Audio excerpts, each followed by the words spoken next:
रामविलास पासवान का आज 77वां जयंती मनाया जा रहा है और इस जयंती पर कहीं ना कहीं बयानबाजी चाचा भतीजा का शुरू हो गया है। चिराग पासवान ने बयान दिया है कि हाजीपुर सीट से ही चुनाव लड़ेंगे, पिताजी का जो सपना था उस सपना को हम पूरा करेंगे। लेकिन चिराग पासवान के बयान को लेकर के पशुपति पारस ने साफ तौर पर यह घोषणा किया है कि हाजीपुर सीट से ही चुनाव लड़ेंगे और चिराग पासवान का जमानत जब्त करवा देंगे।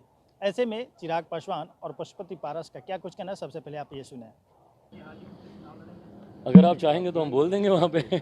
इसमें शंखनाद क्या करना भैया, हाजीपुर मेरा घर रहा है, मेरे पिता ने हाजीपुर को अपनी माँ कहा है और मैं बार बार इस बात को कह रहा हूँ कि मेरा उत्तरदायित्व तो एक पुत्र होने के नाते बनता है कि मैं हाजीपुर, मेरे पिता की गैर मौजूदगी में हाजीपुर का वैसे ही ध्यान रखूँ जैसे मेरे पिता होते तो वो रखते, और हाजीपुर को छोड़ने का प्रश्न ही नहीं खड़ा होता है। अगर मैंने हाजीपुर से समझौता किया या हाजीपुर को छोड़ दिया तो मैं अपने पिता से कभी नजर ही नहीं मिला पाऊंगा। तो आज हाजीपुर की जनता को कह देंगे कि आप उनके साथ खड़े होंगे 2024 से? मैं बिल्कुल उनके साथ खड़ा हूँ, बिल्कुल उनके साथ।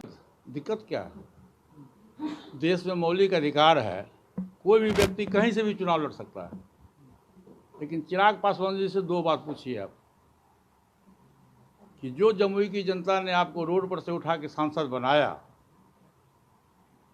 और 9 वर्षों तक आप जमुई के सांसद रहे, ये 10वां वर्ष चल रहा है, आपने जमुई की जनता के साथ विश्वासघात क्यों किया?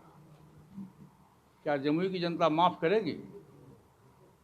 और ये पुरवैया हवा बहता है, जब जमुई की जनता माफ़ नहीं करेगी तो पूरे बिहार का कोई भी विधानसभा लोकसभा क्षेत्र से चिराग पासवान लड़ेंगे।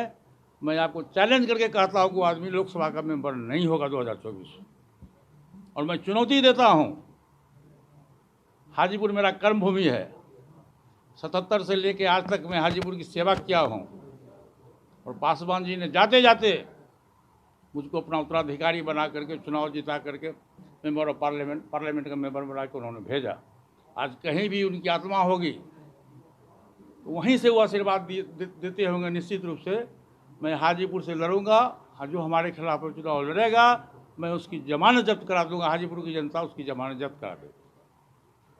तो जैसा कि आपने चाचा भतीजा यानी कि चिराग पासवान और पशुपति पारस को सुना, दोनों लोगों का एक ही दावा है कि हाजीपुर सीट से चुनाव लड़ेंगे और निश्चित तौर पे कह सकते हैं कि 2024 का जो चुनाव होगा ये तो काफ़ी दिलचस्प होगा। लेकिन जिस तरह से रामविलास पासवान के नहीं रहने के बाद से पार्टी में दरार हुआ, परिवार में दरार हुआ और निश्चित तौर पे अब 2 पार्टी बट गई है और अब चाचा भतीजा खुद एक सीट पे ही दोनों दावेदारी ठोक रहे हैं। तो देखना बड़ी दिलचस्प होगा कि 2024 में हाजीपुर सीट से चुनाव चिराग पासवान लड़ते हैं या पशुपति पारस। लेकिन इतना तो तय माना जा रहा है कि अभी से ही दावेदारी चाचा और भतीजा दोनों का है कि हाजीपुर सीट पर कौन चुनाव लड़ते हैं और कौन मुंह की खाते हैं। नीरज कुमार, ETV भारत, पटना।